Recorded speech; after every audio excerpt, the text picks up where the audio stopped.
ายดีทุกคนสบายดีพบกันอีกแล้วเด้อพี่น้องเอ้ย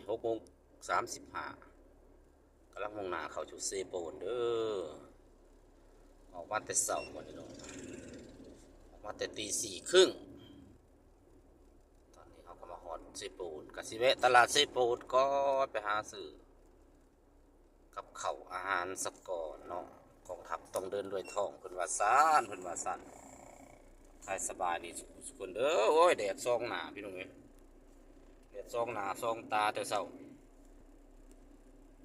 ออกมาจากวิลา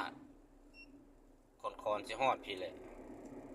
ฮอดขีดเมืองสิโปนเนาะบ้านแก่งกอกแก่งกึบบ้านแถวนี้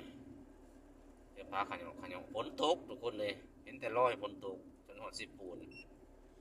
กะจะมาเศร้าสมซื่นดีตกแห้งเติบสังเกตเบื้องน้ำไหลทางเลยได้ยินแต่เสียงฝ่าห้องประมาณตอนตี 3เมื่อมา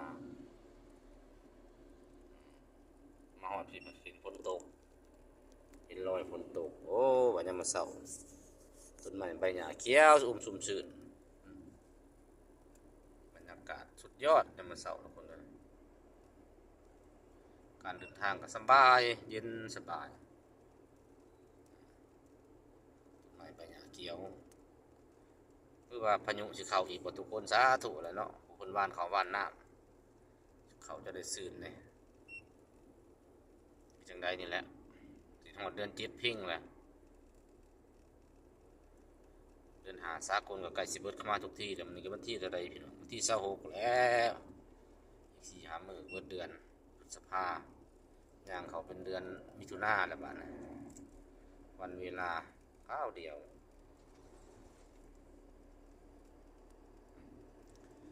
โค้งตัวนี้ก็จะเขาเขตเทศบาลเมืองสิปูนจะมีตรงนี้เป็นโค้งเนาะเขาเห็นสูงหนึ่งเจิดก็ไปหาหัวสะพานแล้วกันเลยสิปูนไปกะเป็นกัวสิบางเฮียงอันนี้กัวน้อยเนาะก็จะฮอดสิปูน